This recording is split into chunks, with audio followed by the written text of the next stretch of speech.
ನಮಸ್ಕಾರ, ನಾನು ಬಡಕಿಲಾ ಪ್ರದೀಪ್. ಇದು ಬಡಕಿಲಾ ಪ್ರದೀಪ್ ಯೂಟ್ಯೂಬ್ ಚಾನಲ್ನ ಆಹಾರದಲ್ಲೇ ಆರೋಗ್ಯ ಸರಣಿಯ ಹೊಸ ಸಂಚಿಕೆ. ನಮ್ಮ ಈ ಸರಣಿಯನ್ನು ನಡೆಸ್ಕೊಳ್ತಾ ಇರೋರು ಡಾಕ್ಟರ್ ಸುವರ್ಣಿನಿ ಕೋಣಲೆ ಅವರು. ಅವರನ್ನು ಕಾರ್ಯಕ್ರಮಕ್ಕೆ ಸ್ವಾಗತ ಮಾಡೋಣ. ನಮಸ್ಕಾರ, ಕಾರ್ಯಕ್ರಮಕ್ಕೆ ಸ್ವಾಗತ. Thank you so much for doing this. ನಮ್ಮ ಸರಣಿಯ ಇವತ್ತಿನ ಸಂಚಿಕೆಯನ್ನು ಶುರು ಮಾಡೋಣ. ಸೊ ಹಾಗಿದ್ರೆ ಇವತ್ತು ನಾವು ಯಾವುದ್ರ ಬಗ್ಗೆ ಮಾತಾಡೋಣ? ತುಂಬ ಕಾಮನ್ ಆದ ಸಮಸ್ಯೆ, ತುಂಬ ಹೆಚ್ಚಿನವರಿಗೆ ಇರುವಂಥ ಸಮಸ್ಯೆ ಸ್ಟ್ರೆಸ್. ಸ್ಟ್ರೆಸ್ ನೀವು ಯಾರ ಹತ್ರ ಹೇಳೋದು ಮಾತಾಡಿದ್ರು ಇವಾಗ ಒಂದೇನು ಅಂದರೆ ನನಗೆ ಸ್ಟ್ರೆಸ್ ಇದೆ, ಚಿಕ್ಕ ಮಕ್ಕಳಿಂದ ಶುರುವಾಗುತ್ತೆ ಅಲ್ವಾ? ಸೊ ಸ್ಟ್ರೆಸ್ ಅದ್ರ ಮೀನಿಂಗ್ ಏನು ಅಂತ ಗೊತ್ತಿರಬೇಕು ಅಂತಿಲ್ಲ. ಇಲ್ಲ ಸ್ಟ್ರೆಸ್ ಇದೆ ಒಟ್ಟೆಲ್ರಿಗೂ. ಸೊ ಹಾಗಿದ್ರೆ ಮೀನಿಂಗ್ ಏನು ಅಂತ ಕಂಡುಹಿಡಿಯೋಣ, ಅದರ ಹಿಂದೆ ಕಾರಣಗಳನ್ನು ಹೇಳಿ. ಈಗ ನಿಮಗೆ ಏನೋ ಒಂದು ಕೆಲಸ ಇದೆ, ಎಕ್ಸಾಮ್ ಇದೆ ಅಂತ ಅಂದ್ಕೊಂಡ್ರೆ, ನಾಳೆ ಎಕ್ಸಾಮ್ ಇದೆ, ಇವತ್ತೊಂದು ರೀತಿ ಒತ್ತಡ ಇರುತ್ತೆ ನಮಗೆ. ಇನ್ನೂ ಇಷ್ಟು ಚಾಪ್ಟರ್ಸ್ ಓದಿಲ್ಲ, ನಾವೆಲ್ಲರೂ ಇದನ್ನೆಲ್ಲ ಅನುಭವಿಸಿ ಬಂದವ್ರೆ. ಈ ಒತ್ತಡ ಇದ್ದಾಗ ಏನಾಗ ಆಗೊಂಥರ ಅದನ್ನ ಒತ್ತಡ ಅಂತ ಹೇಳ್ತೀವಿ ಅಲ್ವಾ? ನನಗೆ ಇನ್ನೂ 5 ಚಾಪ್ಟರ್ ಓದಬೇಕು, ನಾಳೆ ಬೆಳಿಗ್ಗೆ ಪರೀಕ್ಷೆ ಇದೆ.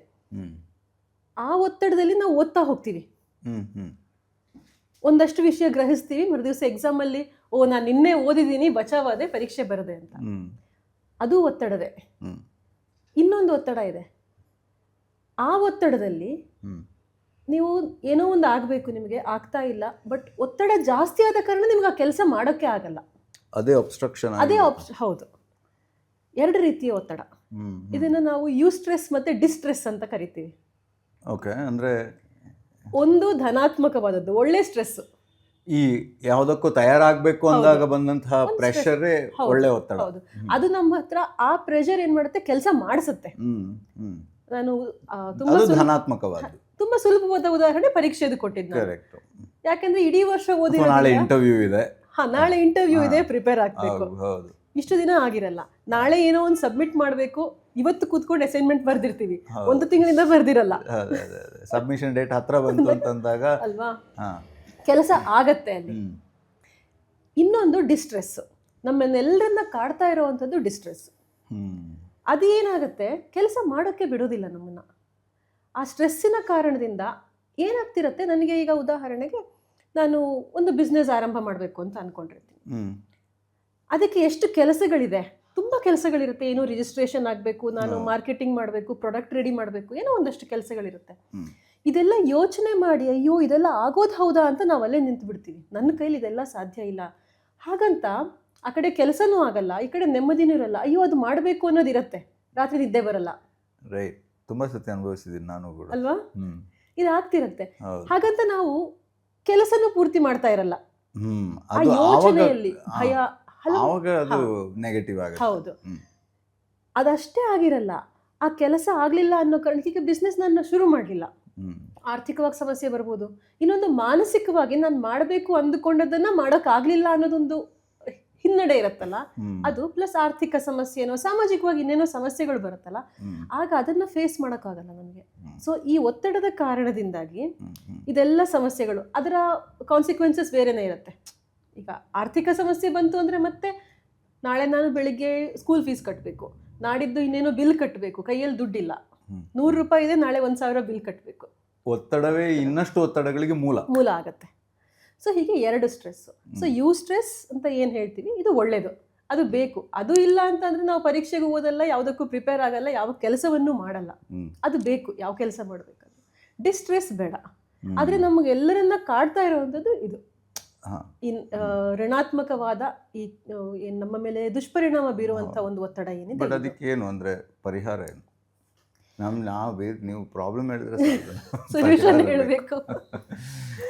ಸೊ ನಾವು ಸ್ಟ್ರೆಸ್ ಸಾಮಾನ್ಯವಾಗಿ ನೋಡುವಾಗ ಏನು ಅಂದ್ಕೋತೀವಿ ಅಂದರೆ, ಸ್ಟ್ರೆಸ್ ಆಗ್ತಾ ಇದೆಯಾ, ಹಾಗಾದರೆ ನೀನು ಯೋಗ ಮಾಡು, ಧ್ಯಾನ ಮಾಡು, ಕೌನ್ಸಿಲಿಂಗಿಗೆ ಹೋಗು, ಇದೆಲ್ಲ ಪರಿಹಾರಗಳನ್ನು ಹೇಳ್ತೀವಿ. ಆದರೆ ಇದೆಲ್ಲ ಯಾವಾಗ ಮಾಡ್ತಿರ್ತೀವಿ ಅಂದರೆ, ಸ್ಟ್ರೆಸ್ ಜಾಸ್ತಿ ಆಗಿ ಅದರಿಂದ ಏನೋ ಒಂದಷ್ಟು ದುಷ್ಪರಿಣಾಮ ದೇಹದ ಮೇಲೋ ಮನಸ್ಸಿನ ಮೇಲೋ ಆದಮೇಲೆ ಅಲ್ವಾ? ಹೌದು, ಒಂದು ಮಿತಿ ಮೀರಿದ ಮೇಲೆ. ಹೌದು, ನೋವಾಗ್ತಾ ಇದ್ದಾಗ ಹೇಗೆ ಪೇನ್ ಕಿಲ್ಲರ್ ತಗೋತೀವೋ ಅದೇ ಥರ ಇದೆಲ್ಲ. ಆದರೆ ನೋವಿನ ಮೂಲ ಕಾರಣ ಏನು, ಅದನ್ನು ಟ್ರೀಟ್ ಮಾಡಲ್ಲ ನಾವು. ಸೊ ನಾವು ಯಾವುದೇ ರೀತಿಯ ಮಾನಸಿಕ ಒತ್ತಡ ಇರಲಿ, ಹಲವಾರು ಕಾರಣಗಳಿಂದ ಬರ್ಬೋದು. ಆರ್ಥಿಕ ಸಮಸ್ಯೆಯಿಂದ ಬರ್ಬೋದು, ಅಥವಾ ಸಂಬಂಧಗಳಿಂದ ಬರ್ಬೋದು, ಹ್ಮ್. ಇನ್ಯಾವುದೋ ಕಾರಣದಿಂದ ಬರ್ಬೋದು. ನಾವು 3 ಹಂತದಲ್ಲಿ ಮಾನಸಿಕ ಒತ್ತಡವನ್ನು ಅಥವಾ ಸ್ಟ್ರೆಸ್ಸನ್ನು ಮ್ಯಾನೇಜ್ ಮಾಡಬೇಕು. Okay. ನಾವು ಯಾವಾಗಲೂ ಏನು ಮಾಡ್ತೀವಿ, ಅದೇ ಆಗಲೇ ಹೇಳಿದಾಗ ಧ್ಯಾನ ಮಾಡಬೇಕು, ಇಲ್ಲ ನೀನು ಏನಾದರೂ ಆರ್ಟ್ ಮಾಡು, ನೀನು ಹಾಬೀಸ್ ಡೆವಲಪ್ ಮಾಡ್ಕೋ, ಅಷ್ಟೇ ಹೇಳ್ತೀವಿ. ಬಟ್ ಸಾಕಾಗಲ್ಲ ಅಷ್ಟು. 3 ಹಂತದಲ್ಲಿ ನೋಡಬೇಕಾಗತ್ತೆ. ಮೊದಲನೇದು, ನನಗೆ ಯಾಕೆ ಒತ್ತಡ ಬಂತು, ನನಗೆ ಯಾಕೆ ಇಷ್ಟು ಸ್ಟ್ರೆಸ್ ಇದೆ ಅನ್ನೋದನ್ನು ಕಂಡುಹಿಡಿಬೇಕು. ರೂಟ್ ಕಾಸ್ ಗೊತ್ತಿಲ್ಲ, ಆತ್ಮಾವಲೋಕನ ಬೇಕು. ಒಂದು ಸ್ವತಃ ನಾವೇ ಮಾಡ್ಕೋಬಹುದು, ಇಲ್ಲ ಯಾರ್ದಾದ್ರು ಸಹಾಯ ಪಡ್ಕೋಬಹುದು, ಕೌನ್ಸಿಲರ್ಸ್, ಡಾಕ್ಟರ್ಸ್, ಯಾರಾದರೂ. ಇಲ್ಲ ನಿಮಗೆ ಆತ್ಮೀಯ ಸ್ನೇಹಿತರಿದ್ದಾರೆ, ಯಾರ ಜೊತೆ ಮಾತಾಡಿದಾಗ ನನಗೆ ಯಾಕೆ ಈ ಥರ ಆಗ್ತಿದೆ ಅಂತ if you can find out, ಅಷ್ಟು ಮೆಚುರಿಟಿ ಇರುವಂಥ ನಿಮ್ಮ ಫ್ರೆಂಡ್ಸ್ ಇರ್ಬೋದು, ಯಾರಾದರೂ ಇರ್ಬೋದು, ಸಂಬಂಧಿಕರು. Find out why you are having stress. ಆವಾಗ ಏನಾಗುತ್ತೆ, ನನಗಿರುವ ಸ್ಟ್ರೆಸ್ಸಿನ ಕಾರಣ ಏನು ಅಂತ ಗೊತ್ತಾದಾಗ ಆ ಸಮಸ್ಯೆಗೆ ನಾನು ಪರಿಹಾರ ಕಂಡು ಹಿಡಿಬೋದಾ, ಕಂಡು ಹಿಡಿಯೋಕ್ಕಾಗಲ್ವಾ, ಪರಿಹಾರ ಇದೆಯಾ ಇಲ್ವಾ, ಬೇಸಿಕಲಿ ಗೊತ್ತಾಗತ್ತೆ. ಮೂಲ ಸಮಸ್ಯೆಗೆ ಆ ಲೆವೆಲಲ್ಲಿ ಫಸ್ಟ್ ಆ ಲೆವೆಲಲ್ಲಿ ಕೆಲಸ ಮಾಡಬೇಕು.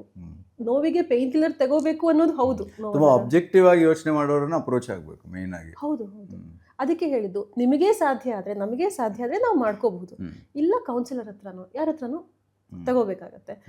ಅಥವಾ ಯಾರೋ ನಮ್ಮ ತುಂಬ ಆತ್ಮೀಯರು ಇರ್ತಾರೆ, ಅವ್ರ ಹತ್ರ ನಾವು ಹಂಚ್ಕೊಳ್ಬೋದು ಸಮಸ್ಯೆ. ಆಗ ಯಾಕೆ ಅಂದರೆ, ನನ್ನ ಸಮಸ್ಯೆಯನ್ನು ನಾನೇ ಯೋಚನೆ ಮಾಡಿದಾಗ ನಾನು ಒಂದು ಮಿತಿಯಲ್ಲಿ ಯೋಚನೆ ಮಾಡ್ತೀನಿ.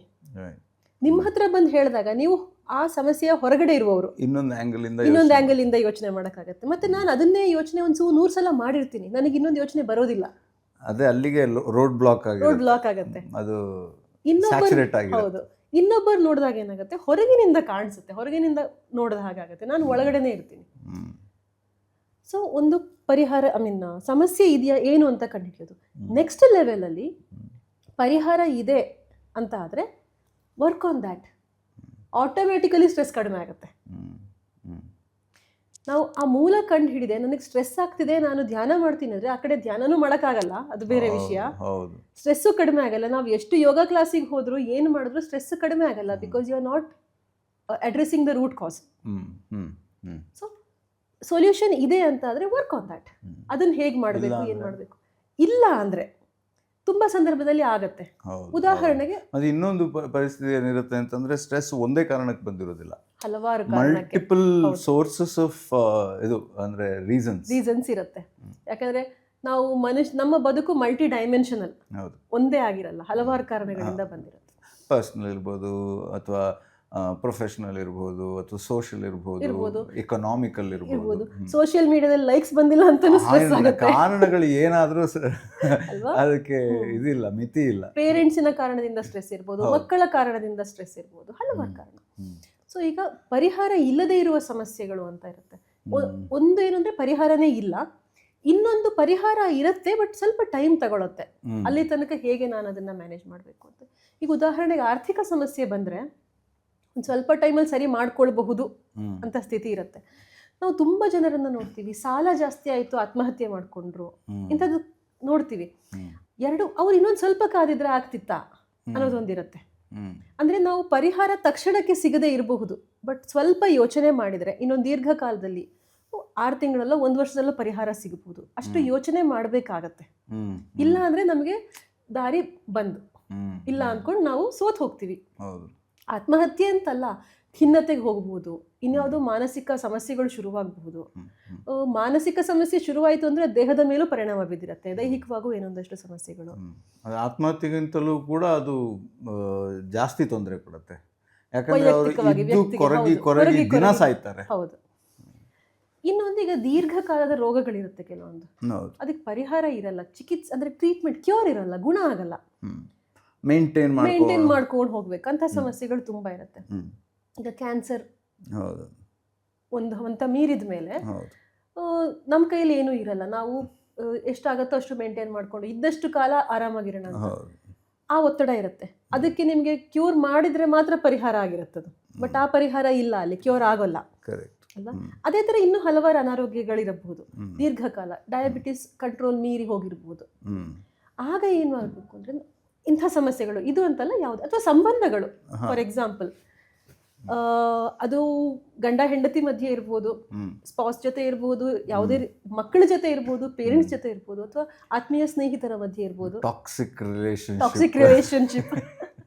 ಇವಾಗ ಅದು ಟ್ರೆಂಡ್ ಅಲ್ಲಿ ಇರುವಂತ ಇದು. ಒಂದು ಟಾಕ್ಸಿಕ್ ರಿಲೇಶನ್ಶಿಪ್ ಅಲ್ಲಿ ಆಚೆ ಇರುವ ವ್ಯಕ್ತಿಯು ಟಾಕ್ಸಿಕ್ ಆಗಿರ್ಬೋದು, ನಾವು ಆಗಿರ್ಬೋದು ಒಂದೊಂದ್ಸಲ ಹೇಳಕ್ಕಾಗಲ್ಲ. ಹೌದು. ಅಂಥ ಸಂದರ್ಭದಲ್ಲಿ ಕೂಡ ಕೆಲವೊಂದ್ಸಲ ಹೊರಗಡೆ ಬರೋಕ್ಕಾಗಲ್ಲ. ಈಗ ನಾವು ಹೇಳೋದು ಸುಲಭ, ನೀನು ಇಂಥ ರಿಲೇಶನ್ಶಿಪ್ಪಲ್ಲಿ ಇದೆಯಾ, ಅವನನ್ನು ಅಥವಾ ಅವಳನ್ನ ಬಿಟ್ಟು ಹೊರಗಡೆ ಬಾ ಅಂತ ನಾವು ಮಾತಲ್ಲಿ ಹೇಳೋದು ತುಂಬ ಸುಲಭ. ಕೌನ್ಸಿಲಿಂಗ್ ಮಾಡುವಾಗಲೂ ನಾವು ಹೇಳ್ಬೋದು, but it is not easy. ಹೌದು ಹೌದು, ಕಾರಣಗಳೆಲ್ಲವೂ ಇರುತ್ತೆ. ಹಲವು ಕಾರಣಗಳು. ಈಗ ಮದುವೆ ಆಗಿದೆ, ಮಕ್ಕಳಿದೆ ಅಂತ ಆದಾಗ ಡಿವೋರ್ಸ್ ತಗೊಳ್ಳೋದು is not that easy. So ನಾವು ಮಾತಲ್ಲಿ ಹೇಳೋದಕ್ಕೂ ಪ್ರಾಕ್ಟಿಕಲಿ ನೋಡೋದಕ್ಕೂ ಇದು ತುಂಬ ವ್ಯತ್ಯಾಸ ಇದೆ. ಇಂಥ ಸಂದರ್ಭಗಳಲ್ಲಿ ಎಲ್ಲಿ ನಮಗೆ ಪರಿಹಾರ 100% ಹೊರಗಡೆ ಬರೋಕ್ಕಾಗಲ್ಲ ಅಂದಾಗ we should learn how to live in with that situation. ಆ ಸಿಚುವೇಶನಲ್ಲಿ ಇದ್ದುಕೊಂಡು ಅದು ನಮ್ಮನ್ನು ಎಫೆಕ್ಟ್ ಮಾಡದ ಹಾಗೆ ಬದುಕೋದು ಹೇಗೆ, ಅದು ಸ್ಟ್ರೆಸ್ಸನ್ನು ಕಡಿಮೆ ಮಾಡುವಂಥ ಇನ್ನೊಂದು ವಿಧಾನ.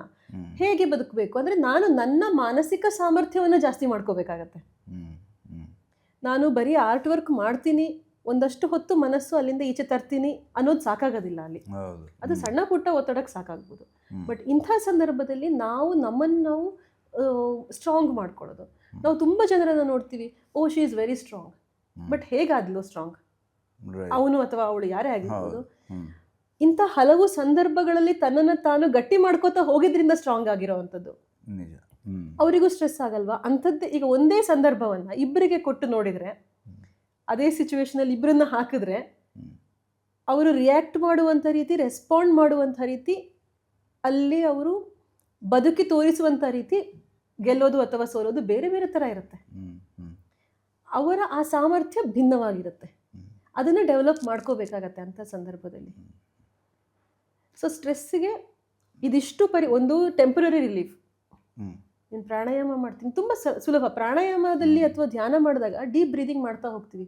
ಯಾವಾಗ ನಮ್ಮ ಉಸಿರಾಟದ ಮೇಲೆ ಹಿಡಿತಾ ಬರುತ್ತೋ ಮನಸ್ಸಿನ ಮೇಲೆ ಸಹಜವಾಗಿ ಹಿಡಿತಾ ಬರುತ್ತೆ. ಅಲ್ಲ, ಈಗ ನಾನು ಈ ಸೊಲ್ಯೂಷನ್ಸ್ ಎಲ್ಲ ಓಕೆ, ನೀವು ಕಾಮನ್ ಆಗಿ ಎಲ್ಲರಿಗೂ ಹೇಳುವಂಥದ್ದು ಅಂತ ಹೇಳಿದ್ರಿ. ಯಾವುದೇ ಸಂದರ್ಭದಲ್ಲಿ ಇವಾಗ ಒಂಥರ ಎಮರ್ಜೆನ್ಸಿ ಸೊಲ್ಯೂಷನ್ ಥರ, SOS ಥರ ಏನನ್ನು ಮಾಡ್ಕೊಳ್ಬಹುದು, ಮತ್ತು ಯಾರು ಎಲ್ಲಿದ್ರೂ ಕೂಡ ಮಾಡುವಂಥದ್ದು, ಆ ಥರದ್ದು ಕೆಲವೊಂದು ಪಾಯಿಂಟ್ಸನ್ನು ಸಜೆಸ್ಟ್ ಮಾಡ್ಬೋದು. ತುಂಬ ವಾಟ್ ಆರ್ ದ ಮೆಥಡ್ಸ್? ತುಂಬ ಸ್ಟ್ರೆಸ್ ಆಗ್ತಾ ಇದೆ, ನನಗೆ ಈಗೇನಾದರೂ ಸೊಲ್ಯೂಷನ್ ಬೇಕು, because I am not able to focus on something. ಮೊದಲನೇದು, ಇದರಲ್ಲಿ ಮತ್ತೆ 2 ಹಂತದಲ್ಲಿ ಹೇಳ್ತೀನಿ ನಾನು. ಒಂದು ಇಮಿಡಿಯೇಟು, ಇನ್ನೊಂದು ಸ್ವಲ್ಪ ಲಾಂಗ್ ಟರ್ಮ್. ಒಂದು deep breathing. First and foremost, ನಮ್ಮ ಮನಸ್ಸಲ್ಲಿ ಯಾವಾಗ ಯೋಚನೆಗಳು ಜಾಸ್ತಿ ಆಗುತ್ತೆ, ಒತ್ತಡ ಜಾಸ್ತಿ ಆಗುತ್ತೆ, ಓವರ್ ಥಿಂಕಿಂಗ್ ಬರುತ್ತೆ, ಉಸಿರಾಟದ ಗತಿ ಹೆಚ್ಚಾಗುತ್ತೆ.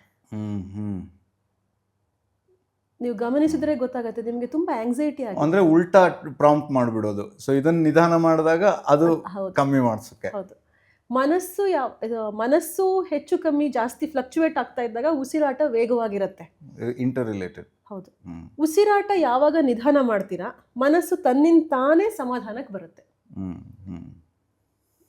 ಯಾರಾದರೂ ಸಮಾಧಾನ ಮಾಡ್ಕೊ, ನಿಧಾನಕ್ಕೆ ಉಸಿರಾಡು ಅಂತ ಹೇಳ್ತಾರೆ, ಅದಕ್ಕೋಸ್ಕರ. ಇದು ಇದರಲ್ಲಿ ಕ್ಲಾಸಿಕಲ್ ಯೋಗ ಗ್ರಂಥಗಳಲ್ಲೂ ಇದೆ. ಮನಸ್ಸು ಹಿಡಿತದಲ್ಲಿಡಬೇಕಾದ್ರೆ ಉಸಿರಾಟವನ್ನು, ಅದಕ್ಕೆ ನಾವು ಯೋಗದಲ್ಲಿ ನೋಡಿದಾಗ ಯೋಗ ಆಸನ ಆದಮೇಲೆ ಪ್ರಾಣಾಯಾಮ, ಮತ್ತೆ ಮನಸ್ಸಿಗೆ ಹೋಗ್ತೀವಿ ನಾವು. ಪ್ರಾಣಾಯಾಮ ಮಾಡಿ ಉಸಿರನ್ನ ಹಿಡಿತದಲ್ಲಿ ಇಟ್ಕೊಳ್ಳೋಕೆ ಸಾಧ್ಯ ಆದಮೇಲೆ ಮನಸ್ಸು ಡೈರೆಕ್ಟಾಗಿ ಯಾರಿಗೂ ಹೌದು ಡೈರೆಕ್ಟಾಗಿ ಧ್ಯಾನ ಮಾಡೋಕ್ಕೆ ಸಾಧ್ಯನೇ ಇಲ್ಲ.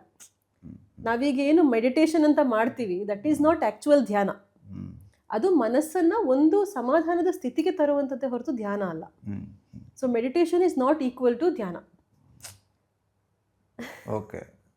ಸೊ ನಾವು ಏನೇನು ಪ್ರಾಕ್ಟೀಸ್ ಮಾಡ್ತೀವಿ, ಸ್ಟ್ರೆಸ್ಸಿಗಾಗಿರ್ಬೋದು ಮತ್ತೊಂದಕ್ಕೆ, ಮೆಡಿಟೇಷನ್ ಅಂತ, that is not dhyana. Okay.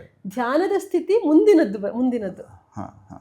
ಧರ್ಮ ಹೇಗೆ ರಿಲಿಜನ್ ಆಗೋದಿಲ್ವಾ, ಮೆಡಿಟೇಷನ್ ಧ್ಯಾನ ಅಲ್ಲ. ಧ್ಯಾನದ ಹಂತ ಅಂದರೆ ಅದು ನಾವು ಮಾಡೋದಲ್ಲ, ಅದು ತನ್ನಿಂತಾನೇ ಆಗುವಂಥದ್ದು ಒಂದು ಸ್ಥಿತಿಗೆ ಹೋದ್ಮೇಲೆ. ನಾವು ಈ ಹಳೆಯ ಸಿನಿಮಾಗಳು ನೋಡಿದಾಗ, ಅದರಲ್ಲಿ ಪೌರಾಣಿಕ ಸಿನಿಮಾಗಳು ನಾವು ನೋಡಿದ್ದೀವಿ, ಏನು ರಾಕ್ಷಸರೋ ಮತ್ತು ಋಷಿಗಳೋ ತಪಸ್ ಮಾಡಬೇಕಾದ್ರೆ ಹೀಗೆ ಕೂತಿರ್ತಾರೋ, ಒಂದು ಒಂಟಿ ಕಲ್ಲಲ್ಲಿ ನಿಂತಿರ್ತಾರೆ, ಹೌದು. ಎಷ್ಟು ಮಳೆ ಗಾಳಿ ಏನು ಬಂದ್ರು ಅವ್ರಿಗೇನು ಅವ್ರ ಸುತ್ತ ಹುತ್ತವೇ ಬೆಳೆಯುತ್ತೆ. ವಾಲ್ಮೀಕಿಗಳ ಕಥೆ ಇದೆ. ವಾಲ್ಮೀಕಿಗೆ ಇಲ್ಲಿ ಸುತ್ತಮುತ್ತ ನಡೆದಿದ್ದು ಏನೂ ಗೊತ್ತೇ ಇಲ್ಲ. ಆ ಸ್ಥಿತಿಗೆ ಹೋದ್ರೆ ಮತ್ತೆ ಧ್ಯಾನ ಅಂತ ಕರಿಬೋದು. ಆ ಥರ ಹೊರಗಿನ, ಯಾಕಂದ್ರೆ ಯೋಗದಲ್ಲಿ ನಾವು ಧ್ಯಾನವನ್ನು ಹೇಳುವಾಗ ಅದರಿಂದ ಮುಂಚೆ ಪ್ರತ್ಯಾಹಾರ ಬರುತ್ತೆ. ಪ್ರತ್ಯಾಹಾರ ಅಂದ್ರೆ ಇಂದ್ರಿಯಗಳನ್ನ ಒಳಮುಖವಾಗಿಸುವಂಥದ್ದು. ನಾವು ಮಾಡುವ ಪ್ರಾಕ್ಟೀಸಲ್ಲಿ ನಮ್ಮ ಇಂದ್ರಿಯಗಳು ಹೊರಮುಖವಾಗೇ ಇದೆ. ಇನ್ನು ಈಗ ಗೈಡೆಡ್ ಮೆಡಿಟೇಷನ್ ಅಂತ ನಾವು ಮಾಡಿದಾಗ ನಾನು ಇನ್ಸ್ಟ್ರಕ್ಷನ್ಸ್ ಕೊಡ್ತಾ ಇರ್ತೀನಿ, ನೀವು ಫಾಲೋ ಮಾಡ್ತಾ ಇರ್ತೀರಿ. ನಾನು ಹೇಳಿದ್ ನಿಮಗೆ ಕೇಳ್ತಾ ಇದೆ ಅಂದ್ರೆ ನಿಮ್ಮ ಇಂದ್ರಿಯ ಕೆಲಸ ಮಾಡ್ತಾ ಇದೆ. ಹೌದು ಹೌದು ಹೌದು. ಧ್ಯಾನದ ಸ್ಥಿತಿಗೆ ಹೋಗ್ಬೇಕಾದ್ರೆ ಇಂದ್ರಿಯಗಳು ಈ ಕಡೆ, ನೀವು ನನ್ನ ಮಾತು ಕೇಳ್ತಾ ಅಂದ್ರೆ ಒಂಥರ ಸೈಕಲ್ ನಾವು ಕಲಿಸ್ತಾ ಹಿಂದಿಂದ ಯಾರೋ ಹಿಡ್ಕೊಂಡು ಹೋದ. ಹೌದು. ಸೊ ನಾವು ಉಸಿರನ್ನ, ಸ್ಟ್ರೆಸ್ಸನ್ನು ಇದು ಮಾಡೋಕ್ಕೆ ಇಮ್ಮಿಡಿಯೇಟ್ ಆಗಿ ಮಾಡಬೇಕಾಗಿರೋವಂಥದ್ದು ಒಂದು ಉಸಿರಾಟದ ಗತಿಯನ್ನು ನಿಧಾನ ಮಾಡ್ಕೋಬೇಕು. ನಾವು ಹೇಳ್ತೀವಲ್ಲ 1ರಿಂದ 100 ಕೌಂಟ್ ಮಾಡುವಂತ, ನಿಧಾನಕ್ಕೆ ಉಸಿರಾಟವನ್ನು ಮಾಡ್ತಾ 10 ಕೌಂಟಲ್ಲಿ ಒಂದ್ಸಲ ದೀರ್ಘವಾಗಿ ತಗೋತೀನಿ, 10 ಕೌಂಟು ಬಿಡ್ತೀನಿ. ಅಷ್ಟು ನಿಧಾನ ಎಷ್ಟಾದ್ರೂ. ಹೌದು. ಅಲ್ಲ, 5, ಹೇಗೆ 10 ಅದು ಎಷ್ಟು ಆದ್ರೆ ಎಷ್ಟು ನಿಧಾನ ಆಗುತ್ತೋ ಅಷ್ಟು ಒಳ್ಳೇದು. ಎಷ್ಟಾಗತ್ತೋ ಅಷ್ಟು. ನನಗೆ 10 ಕೌಂಟ್ ಆಗ್ಬೋದು, ನಿಮಗೆ 15 ಕೌಂಟ್ ಆಗ್ಬೋದು. ವ್ಯಕ್ತಿಯಿಂದ ವ್ಯಕ್ತಿಗೆ ವೇರಿ ಆಗ್ತಿರುತ್ತೆ. ಅದು first thing you have to do. ಉಸಿರು ಕಟ್ಟಿ ಕೂತ್ಕೊಳ್ಳೋದು, ಉಸಿರು ಕಟ್ಟೋದಲ್ಲ, ನಿಧಾನಕ್ಕೆ ಉಸಿರು ಆಡ್ತಾ ಇರಬೇಕು, ಆದ್ರೆ ನಿಧಾನವಾಗಿ ಆಗ್ತಾ ಇರಬೇಕು. ಉಸಿರು ಕಟ್ಟುವಂಥದ್ದು. ಇನ್ನು ತುಂಬಾ ಜನ ಡೀಪ್ ಬ್ರೀದಿಂಗ್ ಅಥವಾ ಇದು ಪ್ರಾಣಾಯಾಮಕ್ಕೆ ಕೂತ್ಕೊಳ್ಳಿ ಅಂದ ತಕ್ಷಣ ಹೀಗೆ ಭುಜ ಎಲ್ಲ ಗಟ್ಟಿಯಾಗಿ, ಹಾಗೆಲ್ಲ ಏನಿಲ್ಲ, ರಿಲ್ಯಾಕ್ಸ್ ಆಗಿ ಕೂತ್ಕೊಳ್ಳಿ. ನಾರ್ಮಲ್ ಉಸಿರಾಟ ಮಾಡೋದು ನಮ್ಮ ಗಮನಕ್ಕೆ ಹೇಗೆ ಬರಲ್ವ, ದೀರ್ಘ ಉಸಿರಾಟವು ನಮ್ಗೆ ಅಷ್ಟೆಲ್ಲ ಗೊತ್ತಾಗಬಾರ್ದು, ಬಾಡಿಗೆ ಸ್ಟ್ರೆಸ್ ಆಗಬಾರ್ದು. ಇದನ್ನ ಮಾಡ್ಬೋದು. ಎರಡನೇದು ಸಂಗೀತ ಕೇಳುವಂಥದ್ದು. ಯಾವುದಾದ್ರೂ ಮೆಲೋಡಿಯಸ್ ಆಗಿರುವಂಥದ್ದು, ಅಥವಾ ಶಾಸ್ತ್ರೀಯ ಸಂಗೀತ, ಇಲ್ಲ ಭಜನೆ, ಇಂಥದ್ದು ಯಾವುದನ್ನಾರು, ಅಥವಾ ಬರೀ ಇನ್ಸ್ಟ್ರೂಮೆಂಟಲ್, ಇದನ್ನ ಕೇಳುವಂಥದ್ದು. ಅಂದ್ರೆ ನಮ್ಮ ಮನಸ್ಸು, ಕಿವಿ ಜೊತೆಗೆ ಮನಸ್ಸು ಅಲ್ಲಿಗೆ ಹೋಗಿರ್ಬೇಕು. ಕೇಳ್ತಾ ಇದ್ದೀನಿ, ಅದು ಪ್ಲೇ ಆಗ್ತೀನಿ, ನಾನೇನೋ ಮಾಡ್ತಾ ಇದ್ದೀನಿ ಅಂದ್ರೆ ಆಗಲ್ಲ. ಇದು ಎರಡನೇ ಸಿಂಪಲ್. ಇನ್ನೊಂದು ಸ್ತೋತ್ರಗಳು ಓದೋದು, ಈ ಥರ ಯಾರಿಗೆ ರೂಢಿ ಇರುತ್ತೆ, ದೇವರ ಜಪ ಮಾಡುವಂಥದ್ದು, ಆವಾಗ ಮತ್ತೆ ಮನಸ್ಸು ಅಲ್ಲಿಗೆ ಹೋದ್ರೆ ದೇವರ ನಮ್ಮದೇ ಇರೋರು ಡೀಪ್ ಬ್ರೀದಿಂಗ್ ಮಾಡ್ಬೋದು, ಸಂಗೀತ ಕೇಳ್ಬೋದು, ಅಥವಾ ಅವ್ರಿಗೆ ಇಷ್ಟದ ಯಾವ್ದಾದ್ರು ಕಥೆಗಳು ಮಾಡ್ಬೋದು, ಪುಸ್ತಕ ಓದಬಹುದು. ಆದ್ರೆ ಎನಿಥಿಂಗ್ ಪಾಸಿಟಿವ್. ಆದ್ರೆ ಪುಸ್ತಕ ಓದುವಾಗ ಏನ್ ಸಮಸ್ಯೆ ಬರುತ್ತೆ ಅಂದ್ರೆ, ನಾವು ಫೋರ್ಸ್ಫುಲಿ ಅಲ್ಲಿ ಹೋಗ್ಬೇಕಾಗತ್ತೆ. ತುಂಬಾ ಸ್ಟ್ರೆಸ್ ಆದಾಗ ನೀವು ನೋಡಿದ್ರೆ, ಈಗ ಯಾಕೆ ಇಷ್ಟೊಂದು ನಮ್ಮ social media 10 seconds 20 seconds videos ಇಷ್ಟು ಯಾಕೆ ಹೋಗ್ತಾ ಇದೆ ಅಂದ್ರೆ, ನಮಗೆ ಗೊತ್ತಿದ್ದೋ ಗೊತ್ತಿಲ್ಲದೇನೋ ಅಷ್ಟೊಂದು ಒತ್ತಡಗಳಿದೆ. ನಮಗೆ ಒಂದು ಎಸ್ಕೇಪ್ ಬೇಕು ಅಲ್ಲಿಂದ. ನಾನು ಪುಸ್ತಕ ಓದೋಕೆ ಕುತ್ಕೋತೀನಿ ಅಂದ್ರೆ ನನ್ನ ಮನಸ್ಸು ಅಲ್ಲಿಗೆ ಬರಲ್ಲ, ಮತ್ತೆ ಇನ್ನೊಂದು ಕಡೆ ಹೋಗ್ತಿರತ್ತೆ ಮನಸ್ಸು. ಅದಕ್ಕೆ ನಾನೇನ್ ಮಾಡ್ತೀನಿ, ಸ್ಕ್ರೋಲ್ ಮಾಡಕ್ ಶುರು ಮಾಡ್ತೀನಿ. 10 ಸೆಕೆಂಡ್ಸ್ ನಾನೇನು ಎಫರ್ಟ್ ಹಾಕೋದೇ ಬೇಡ, ನನ್ನ ಕಣ್ಣಿಗೆ ಕಿವಿಗೆ ಅಲ್ಲಿ ಎಂಟರ್ಟೈನ್ಮೆಂಟ್ ಸಿಗ್ತಾ ಇದೆ. So I keep on scrolling ಅಷ್ಟೇ. ಅಂಡ್ ಅದು ಇನ್ನೂ ಸ್ಟ್ರೆಸ್ ಜಾಸ್ತಿ ಮಾಡ್ತಾ ಹೋಗುತ್ತೆ, ಅನ್ಫಾರ್ಚುನೇಟ್ಲಿ. ಅದು ಅದಕ್ಕೆ ಆಡ್ ಆನ್ ಆಗ್ತಾ ಹೋಗುತ್ತೆ.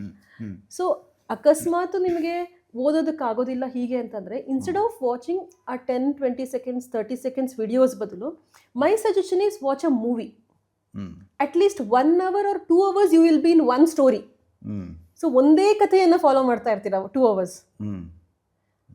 ಆಗ ಖಂಡಿತವಾಗ್ಲೂ ಅದು ಮುಗಿದ ತಕ್ಷಣ ಮತ್ತೆ ನಮ್ಮ ಒತ್ತಡಕ್ಕೆ ಬಂದಿರ್ತೀರಿ, ಬಟ್ ಟೆಂಪರರಿ ರಿಲೀಫ್ ಕೊಡುತ್ತೆ ಅದು, instead of scrolling social media. ಅಥವಾ ಈವನ್ ಸೋಷಿಯಲ್ ಮೀಡಿಯಾದಲ್ಲಿ ಓದ್ತೀನಿ ಅಂದ್ರೂ ಮೈಕ್ರೋ ಬ್ಲಾಗಿಂಗ್ ಅಂತ ಎಷ್ಟು ಬರಿತೀವಿ ನಾವು, ಬರೀ ಒಂದು ಪ್ಯಾರಾಗ್ರಾಫ್.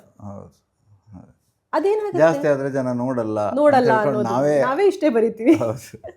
ಅದೇನಾಗುತ್ತೆ, ಅದು ಹೇಗೆ ಸ್ಟ್ರೆಸ್ ಜಾಸ್ತಿ ಮಾಡುತ್ತೆ ಅಂದರೆ, ಒಂದು ಸೋಷಿಯಲ್ ಮೀಡಿಯಾ, ನಿಮಗೆ ಬೇರೇನೂ ಸಮಸ್ಯೆ ಬೇಕು ಅಂತ ಇಲ್ಲ, ಬರೀ ಸೋಷಿಯಲ್ ಮೀಡಿಯಾಕ್ಕೆ ಅಡಿಕ್ಟ್ ಆದಾಗ ಅದು ಸ್ಟ್ರೆಸ್ ಜಾಸ್ತಿ ಮಾಡುತ್ತೆ. ಯಾಕೆ ಅಂದರೆ ನಮ್ಮ ಮನಸ್ಸು ಒಂದು ವಿಷಯದ ಮೇಲೆ ಫೋಕಸ್ ಮಾಡುವಷ್ಟರಲ್ಲಿ ನಾವು ಇನ್ನೊಂದು ವಿಷಯಕ್ಕೆ ಹೋಗಿರ್ತೀವಿ. ಅಂದರೆ ಈಗ ಒಂದು ಸಣ್ಣ ವಿಷಯ ಓದ್ತೀವಿ, ನೀವೇನೋ ಬರ್ಕೊಂಡಿರ್ತೀರ, ನಾನು ಸೋಷಿಯಲ್ ಮೀಡಿಯಾದಲ್ಲಿ ನೋಡ್ತೀನಿ ನೀವು ಏನೋ ಒಂದು ಕೆಲಸ ಮಾಡಿದ್ದೀರಾ ಅಂತ. ಆ ವಿಷಯದಿಂದ ನೆಕ್ಸ್ಟ್ ಇನ್ನೊಬ್ಬರು ಪೋಸ್ಟಿಗೆ ಹೋದ ತಕ್ಷಣ ಮತ್ತೊಂದು ವಿಷಯಕ್ಕೆ ಹೋಗಿರ್ತೀನಿ. ಮೈಂಡ್ ಜಂಪ್ ಆಗ್ತಾ ಇರುತ್ತೆ. ಜಂಪ್ ಆದಷ್ಟು ಸ್ಟ್ರೆಸ್ ಜಾಸ್ತಿ ಆಗುತ್ತೆ. ಓಕೆ, ಆ್ಯಕ್ಚುಲಿ ಸ್ಟ್ರೆಸ್ ಮ್ಯಾನೇಜ್ಮೆಂಟ್ ಬಗ್ಗೆ ತುಂಬಾ ಇಂಟ್ರೆಸ್ಟಿಂಗ್ ಆಗಿ ನಾವು ಈಗ ಮಾತಾಡ್ತಿದ್ವಿ, ಮತ್ತು ನೀವು ಅದನ್ನು ಹೇಗೆ ಮ್ಯಾನೇಜ್ ಮಾಡೋದು ಅನ್ನೋದನ್ನು ಕೂಡ ತುಂಬ ಚೆನ್ನಾಗಿ ಹೇಳಿದ್ರಿ. ಒಂದು ಆ್ಯಸ್ ಅ ಕನ್ಕ್ಲೂಷನ್ ಹೇಳಿದ್ರೆ, ನಾವು ಮುಂದಿನ ಎಪಿಸೋಡಲ್ಲಿ I want to discuss about ಅಂದರೆ ಈ ಸೋಷಿಯಲ್ ಮೀಡಿಯಾದ ಇದರಿಂದ ಹೊರಗೆ ಬರೋದು ಹೇಗೆ ಅಂತ let's discuss in detail about it. Yeah sure. So yeah. So stress ಬಗ್ಗೆ ನಾವು ಆಗಲೇ ಹೇಳಿದ ಹಾಗೆ first why are you having stress, try to find it out, find a solution. ಏನು ಮಾಡಿದ್ರೆ ಕಡಿಮೆ ಆಗುತ್ತೆ, ಪರಿಹಾರ ಆಗುತ್ತೆ, ಸಮಸ್ಯೆಯನ್ನು ಪರಿಹಾರ ಮಾಡಿದ್ರೆ ಸ್ಟ್ರೆಸ್ ಕಡಿಮೆ ಆಗುತ್ತೆ. ಇನ್ನೊಂದು ತಕ್ಷಣದ ಪರಿಹಾರಗಳು, ದೀರ್ಘವಾಗಿ ಉಸಿರಾಡುವಂಥದ್ದು, ಸ್ವಲ್ಪ ಏನಾದರೂ ಆತ್ಮೀಯರ ಜೊತೆ ಸಮಯ ಕಳೆಯುವಂಥದ್ದು, ಸೋಷಿಯಲ್ ಮೀಡಿಯಾದಿಂದ ಹೊರಗಡೆ ಬರುವಂಥದ್ದು, ಇಂಥದ್ದೇನೋ ಒಂದಷ್ಟು. ಇನ್ನೊಂದು ದೀರ್ಘಕಾಲದಲ್ಲಿ ಮಾಡುವಂಥದ್ದು ಫುಡ್ಡಲ್ಲಿ ಚೇಂಜಸ್ ಮಾಡ್ಕೋಬೇಕು, ಓವರಾಲ್ ಲೈಫ್ ಸ್ಟೈಲ್ ಬದಲಾವಣೆ ಮಾಡ್ಕೋಬೇಕು. ಅಂದರೆ ಒಂದು ಡಿಸಿಪ್ಲಿನ್ ಬರಬೇಕು ಲೈಫಿಗೆ. ಸಹಜವಾಗಿ ಡಿಸಿಪ್ಲಿನ್ ಬಂದ ತಕ್ಷಣ ಸ್ಟ್ರೆಸ್ ಕಡಿಮೆ ಆಗುತ್ತೆ. ಸೊ ಇದಿಷ್ಟನ್ನ ನಾವು ಮಾಡ್ಬೋದು ಅಂಥದ್ದು. Thank you. ಆ ಟಾಪಿಕ್ ಒಳಗಿನ ಇನ್ನೊಂದು ಟಾಪಿಕ್, ನಾವು ಸೋಷಿಯಲ್ ಮೀಡಿಯಾದ ಸ್ಟ್ರೆಸ್ ಇರ್ಬೋದು ಅಥವಾ ಅಡಿಕ್ಷನ್ ಇರ್ಬೋದು, ಅದನ್ನು ಹೇಗೆ ಮ್ಯಾನೇಜ್ ಮಾಡ್ಬೋದು, ಅದರಿಂದ ಪೂರ್ತಿ ಹೊರಗೆ ಬರೋಕ್ಕಾಗತ್ತಾ, ಬರೋದಾದರೆ ಹೇಗೆ, ಅಥವಾ ಹೇಗೆ ಮ್ಯಾನೇಜ್ ಮಾಡ್ಬೋದು ಅನ್ನೋದನ್ನು ನಾವು ಮುಂದಿನ ಸಂಚಿಕೆಯಲ್ಲಿ ತಿಳ್ಕೊಳ್ಳೋಣ. ಈ ಸಂಚಿಕೆಯ ಈ ಮಾತುಕತೆಗೆ ಧನ್ಯವಾದವನ್ನು ನಮ್ಮ ಡಾಕ್ಟರ್ ಸುವರ್ಣಿನಿ ಕೊಣಲೆ ಅವರಿಗೆ ಹೇಳ್ತಾ ಥ್ಯಾಂಕ್ ಯು ಸೋ ಮಚ್. ಈ ಸಂಚಿಕೆಯನ್ನು ನಾವು ಇಲ್ಲಿಗೆ ಮುಕ್ತಾಯಗೊಳಿಸ್ತಾ ಇದ್ವಿ. ಮುಂದಿನ ಸಂಚಿಕೆಯಲ್ಲಿ ಸಿಗೋಣ. ನಮಸ್ಕಾರ.